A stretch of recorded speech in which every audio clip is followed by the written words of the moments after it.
Robert Herman, bonjour.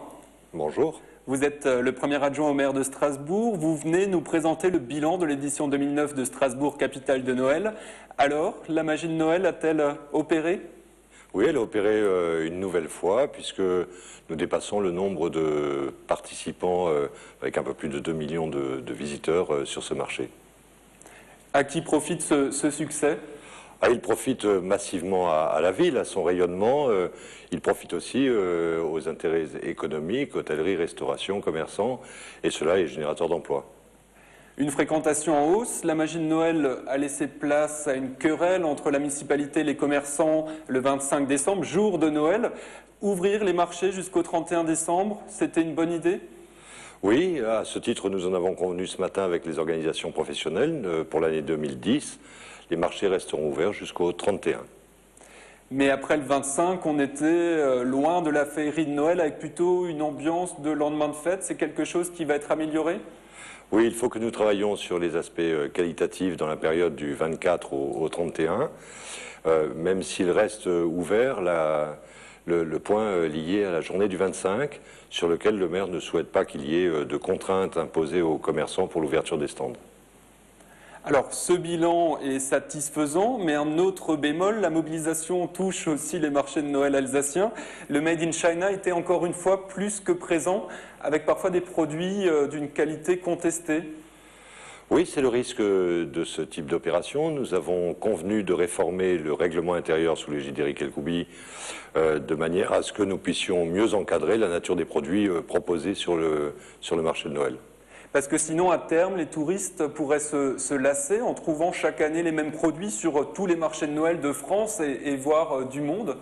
La force du marché de Noël, c'est d'abord son écrin, c'est la ville et son patrimoine. C'est aussi la qualité des produits, son originalité et les aspects cultuels et culturels. Et c'est sur ces piliers qu'il faut que nous continuions d'appuyer et de nous adosser pour ce marché, sans risquer de remettre en cause l'ensemble de ces ingrédients qui font son succès et sa pérennité. La période de Noël est maintenant derrière nous, les touristes sont partis. La place Kléber est en ce mois de janvier un peu morose avec un sapin décharné qui vient d'être enlevé, mais il y a encore quelques traces.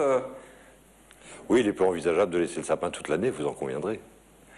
Oui, mais la place Kléber, est-ce qu'on ne pourrait pas imaginer qu'elle soit dynamisée tout le temps? Alors c'est un sujet lié aux différentes animations, mais cette place, momentanément au mois de janvier, est relativement peu utilisée. Mais vous conviendrez que tout au long de l'année, que ce soit des manifestations publiques ou des manifestations d'ordre contestataire, mais cette place est quand même très très largement sollicitée. Il est rare qu'il y ait des week-ends où il ne s'y passe rien.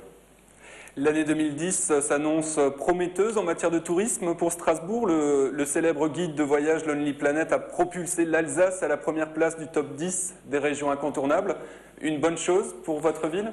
Oui, c'est une chose tout à fait extraordinaire qu'il nous faut prolonger. Ça a été le vœu du maire en inscrivant par exemple le quartier allemand à l'inventaire du patrimoine, qui est une action lancée hier au conseil municipal. Cette ville est magnifique, chacun le sait et en convient. Il nous faut prolonger sa notoriété sur le plan de l'urbanisme et de l'architecture, au même titre qu'il nous faut prolonger également ce qui fait sa reconnaissance au titre des excellences universitaires, professionnelles et intellectuelles. En vue de l'édition 2010, quels seront les changements opérés? Quelles leçons tirez-vous de l'édition 2009?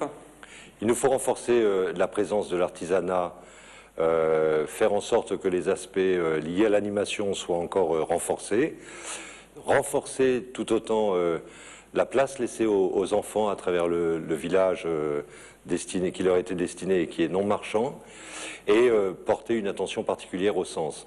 Je fais le constat aussi que l'ouverture tardive des musées a été un véritable succès et que les touristes viennent pour le marché, la féerie de Noël, mais viennent aussi découvrir les beautés de la ville et ses richesses, en particulier sur le plan culturel. Merci beaucoup, Robert Herman. Merci à vous.